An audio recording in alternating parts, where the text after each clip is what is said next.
8 in 10 black entrepreneurs say that support from the black community is important for their current or future business. Word of mouth is the best sort of marketing tool. And you know what I read in the Black Pound report in 2022? In our community, the most word of mouth is number one. So once black people find a product or service that is works. good, they're very quick to share it with others. That's why I think it's so important that we support our own, because I could argue that we're probably one of the only communities that bash our own in public. But I think just generally though, like people are not going to get behind you until you're at a certain level.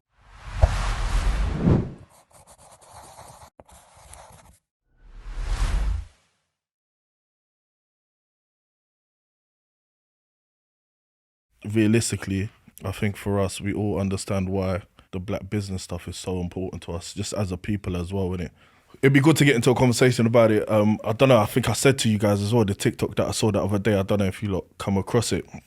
It's funny, but it's a weird one, innit? And it opens up it opens up the conversations, innit? So like these two friends, they went to this restaurant and basically they started eating, or they waited for their food to arrive and stuff like that. You know, the whole nonsense in it. But what they've done is they've come out of the restaurant, they've gone into their car, they've recorded this 6-minute video and just put it on TikTok, just absolutely slating the business. It was a black-owned business.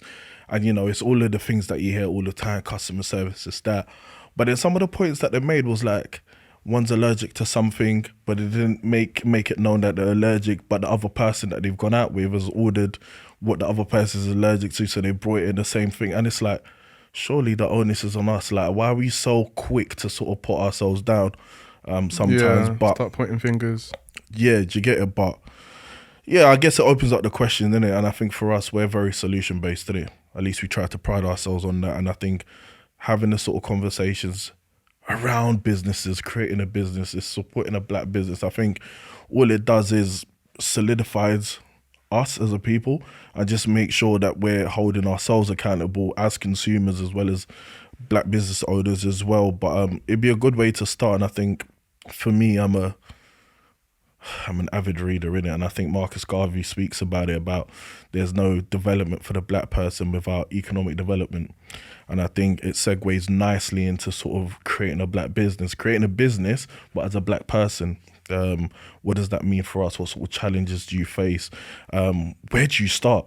You know, where do you start with relation to creating a business, and what sort of challenges can you look at sort of getting over and stuff like that? I think us here, I think we're in a good position to have those sort of conversations, and then we'll sort of delve into sort of like myths, and I say myths like that, but around supporting black businesses and just ways in which we can sort of be better as people ourselves. But you'd like to start creating a black business? Yeah, no, I'm happy to start. Yeah. So you guys might already know, I run a business called Events Meets World. I've been running it since 2020. But you got to talk off a bit about that though, man. Like, you've been doing it since 2020. Like, it's a big thing. Well done for reaching past 5 years. No, I appreciate it. So in terms of some of the challenges of starting a black business, I think where to start is just having that support. That support is not there in the UK as much as other places. So I didn't have the support from parents, for example, or from people that had businesses already. So I had to kind of just start. So a lot of my expertise and knowledge came from just like watching videos on YouTube and just looking at people around me that were starting businesses. I think that's a very fair point. You know, you mentioned sort of like not having those necessary role models in those fields to sort of look back to and sort of ask the questions and stuff like that. I think it's really important. You mentioned well done on reaching the 5-year mark. The last time I checked was something like 20 to 25% of businesses, just businesses in general, closed down within the first year. If it's a black business, half of them, 50%, closed within the first year. So yeah, kudos to you for keeping it going. And I think when you mentioned that a lot of the things that you've learned is self-taught, where are the places? I know you mentioned videos and stuff like that, but is there anywhere else that you sort of went to go search for the knowledge and the first steps? Like I said, for me, my approach was just to start, just start and then I'll figure out the knowledge on the way. So I just had that just do it kind of mentality when it came to starting my business. And then, yeah, I kind of learned on the way. I read books. There was a lot of books that I was reading to get my mindset right for starting a business. And then on my journey, I went to like loads of networking events. Right, I okay. met people who had businesses already. Right. I found a mentor and actually went on a program with the Prince's Trust. Okay. It was like a startup business course. So that kind of helped me with starting my business as well. And I actually had a business prior to that as well. So this was my second business. So I had a business that I started when I was in uni. You know about the Yeah. So I had a business called Local Kicks. Local Kicks, that's the which one. was like a sneaker Why'd blog. you stop Are we that? American? Why? No, but why'd you stop that? Because I remember Local Kicks. You remember it? Yeah. No, I just kind of lost the passion for it. And that business model was kind of dependent on the other suppliers of the trainers. So I didn't Okay. sell trainers myself. It was kind of like the go-to place to find out where you can buy trainers. And then you'd be the link. Exactly. So when you, for example, like with certain kicks, when they drop, you have to get them because they sell out quickly, right? course. So if you want to get the best chance of getting them, you need to register to the raffles. So you was doing resale culture before resale culture. You took the words straight out of my mouth. Crazy. Yeah, crazy. Crazy. But Yeah, so I had that, but I kind of lost the passion for it, and it was like affiliate marketing. Okay. So the business model worked where if somebody came through my website and then they went to Nike's website and they bought a product, I would get like 10% Right. commission I'm with it. of that sale, for example. So it was kind of like focused on the other retailers, and they could always change the commission structure whenever they wanted to. And at the time, I didn't, apart from that side of things, like the whole YouTube, TikTok, and that wasn't around. So in terms of like monetization, I didn't have no one around me to kind of help me, To show you that. to show Yeah, me yeah, that, yeah. you know, if I carried on, now you can see like loads of other people who are thriving in that. What's for you is for you, though. Say that again? What's for you is for you. So, you know, 100%. it's never a 100%. looking back thing. But just because I love books, and you mentioned there, you read books and you did that and you went to networking events and stuff like that, I think oftentimes we tend to belittle the work that we do to ensure that we're at a level in which we can attain or maintain what we're doing. One thing that I'd ask is like, what sort of books would you say, like, would you have like a top 2 books that you'd recommend for anyone looking to start a business? So at that time, it wasn't like business books. It was more like mindset books. Okay. So a book that I read was like The Magic of Thinking Big. Oh, I love that book. Yeah, so there was The Magic of Thinking Big. Who There wrote was it? also The Secret. So I watched the Rhonda YouTube, Byron. Yeah. So I watched the YouTube video about The Secret. I don't know if you guys have watched Yeah, that. I've got like 5 books: The Magic, Secret, and then there's the Yeah. daily ones as well. I've got all of them. Exactly. Yeah, yeah. So those were the 2 books that kind of like started me on my journey. I think I already had like this passion and drive, but then in terms of like applying it, those books really helped me. And then from there, I started to read more business specific books.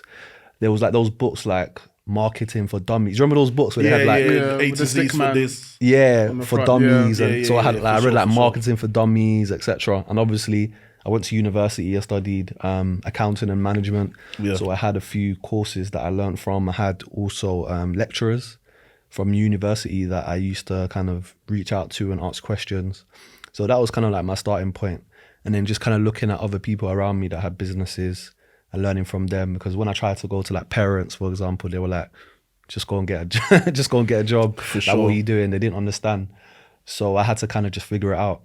For sure, for sure. I think that's a great share, and thank you for sharing that, because there's so many little things that you've dropped in there, whether it's networking and putting yourself in positions where other people aren't ready to put themselves, and reaching out to teachers and professors and stuff like that, reaching out to people, having a mentor, reading books. It's things that you're actively doing to alter your position. So I think that's credit to you. How about you, Lech? Obviously you run something as well. Do you want to go into detail about it? Yeah, so your question was like, Where'd you start? yeah, Like, starting your black business. Like, for me, I just felt like I was starting a business. It wasn't until later on I realized that, not that I realized, it dawned upon me like I'm actually a black man trying to run a business, and there's different challenges and pitfalls. Like, obviously we're based in the UK, and trying to get clients, having a black skin tone, and, you know, breaking down barriers of communication, letting them know that you can be trustworthy, feeling like, you know, that you have to work harder. What does per that se. look like though? What does that look like, having to sort of prove yourself? You spoke about sort of the having to prove your trust to people. What does that look like? I feel like, you know, like, what does your portfolio look like in terms Okay. of the work you've done? Are you well spoken? Like, you know, you feel like you have to rise up to I the think standard. for context though, I think maybe because of the clientele that you was trying to go for potentially. How you mean? So the people, like his client base. Yeah, because you're talking about communication and those kind of things. Yeah.